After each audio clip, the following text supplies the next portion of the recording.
Magsaing ka na ng sobra kapag ganito ang iyong lulutuin. Walang sayang, pati tinik makakain, mapipreserve pa natin mga ilang buwan. Ito yung ulam na sauce pa lang, solve ka na. Nakakatakam. Napakasarap. Talagang mapapa-only rice ka. Tara, samahan niyo akong magluto. So meron tayo ditong 2 kilong tamba na isda. Linisin lang natin. Tinanggalan lang natin ito ng ulo at sa kapituka. Yung buntot, hindi na. 2 to 3 liters of water, ground pepper, 3 to 4 tablespoons of rock salt, 3 pieces bay leaves, 1/2 head of garlic.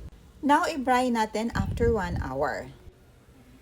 Kamatis, garlic, bay leaves, siling haba at onion ating hiniwa, 1/2 cup of oil. Now, gisahin natin ang lahat ng mga spices. Gisahin until na mag-aromatic at mag-soften ito. Sa puntong ito ang bango na.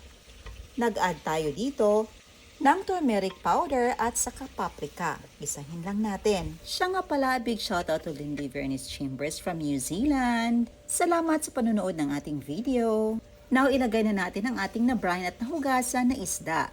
Ano bang lutong paborito nyo dito? Comment down below naman. Nag-add tayo dito ng 1 teaspoon of peppercorn, 1/2 teaspoon of thyme powder, at saka 1/4 teaspoon of oregano powder. Nagdagdag tayo ng kunting Spanish paprika, siling haba, at cocoa aminos. Sa mga hindi low carber, pwede din namang soy sauce. At pwede kang mag-add dito ng seasoning na nakasanayan nyo. Kunting rock salt and enough amount of water. Nag-add pala tayo dito ng 1/4 cup of tomato sauce. For added kulay at sarap na din, of course, adjust the taste according sa inyong panlasa.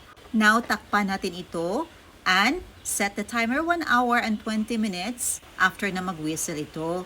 Cook medium to high flame and release the pressure first before natin buksan. Nandito na ang ating napakasarap, napaka-healthy na low-carb sardines. Medyo maanghang-anghang to. Walang sayang dito dahil pati tinik makakain. Mapipreserve mo ba ng mga ilang buwan?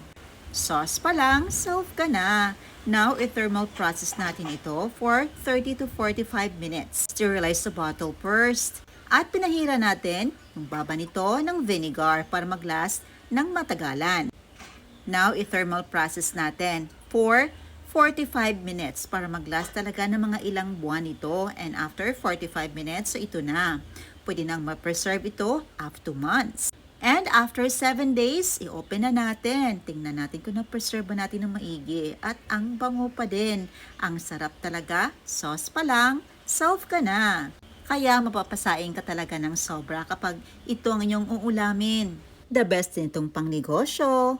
Kaya gayahin nyo na. Ayan, let's eat. Enjoy na enjoy talaga ang aking asawa sa ating ulam ngayon. Isa ito sa mga paborito ko. Dahil low carber ako, pasok ito sa dieta ko at sa lifestyle ko. Ayan lang po, salamat sa panonood.